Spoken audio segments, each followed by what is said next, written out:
So last year, I lost a family friend to cancer. And honestly, it broke me deeply, even while making this voiceover. Cancer has stolen so many beautiful souls, and the pain it leaves behind, it's something words can hardly explain. This young lady who passed away was a mother of two beautiful children. She was only in her early 20s, full of life, dreams, hopes, and plans for the future. Yet she left behind two innocent children who still needed their mother. Till today, I remember how much she fought to stay alive. I cried so much during that period that I even started having terrifying dreams because this girl was constantly on my mind. Anytime I hear about cancer or see anyone battling it, my mind immediately goes back to her. We prayed, she prayed too. Her family prayed. Her husband tried his absolute best to save his wife. Honestly, if money could buy life, this young woman would be alive today because her husband spent a fortune trying to keep her alive. But unfortunately, we still lost her. There were times I followed her to the hospital for chemotherapy sessions, and I personally witnessed the pain she was going through. The cancer first affected one breast, and while they were trying everything possible to prepare her for surgery through chemotherapy, the second breast became affected. The doctors later advised her husband that both breasts needed to be removed so she could survive. But after running further tests, they sadly discovered that the cancer had already spread to her womb. That was the moment reality became painfully clear.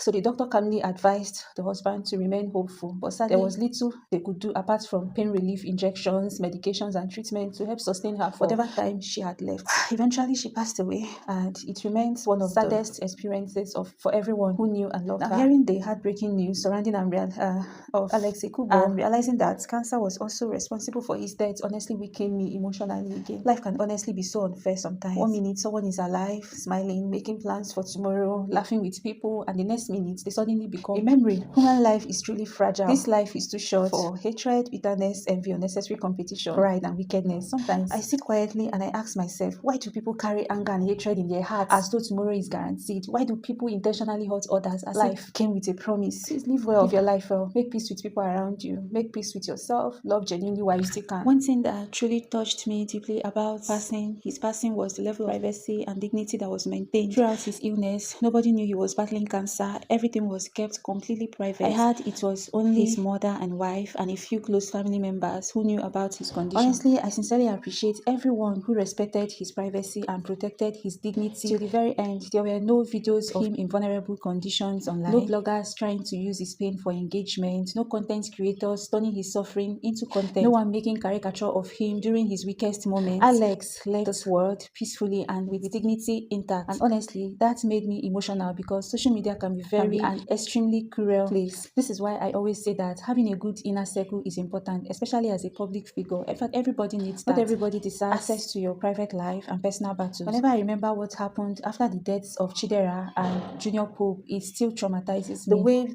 videos were made of them in vulnerable states and the way some people turned painful moments into social media content honestly gave me sleepless nights. Some content creators and bloggers have forgotten that human beings deserve dignity even in death. I'm sure Alex was fully aware of how cruel social media and people can be, how some people behave whenever celebrities pass away. That was probably why he chose to handle his battle privately, surrounded only by people he genuinely trusted, people who would never make caricature of him in death or use his vulnerable moments for public entertainment. Being a celebrity is honestly not easy. I sincerely want to appreciate Alex's friends, family, doctors, nurses, and everyone who stood by him and respected his wish for privacy throughout his battle. We are living in an era where people can do anything for virality, even if it means violating people's confidentiality, privacy, and adding more pain to grieving families. Yes, all of you chose humanity over clout. Thank you for protecting his peace. And to all doctors, and nurses, and health specialists who care for cancer patients and terminally ill patients with compassion, patience, and dignity, may God bless you all richly. The emotional strength required for that profession is something many people can never truly understand. May the soul of Alex Ekubo rest in perfect peace. May the souls of everyone who has lost their lives to cancer and other painful illnesses continue to rest fully. Amen. One thing life and death constantly teach us is this: all these online wars, all these law wars, jealousy, bitterness, unnecessary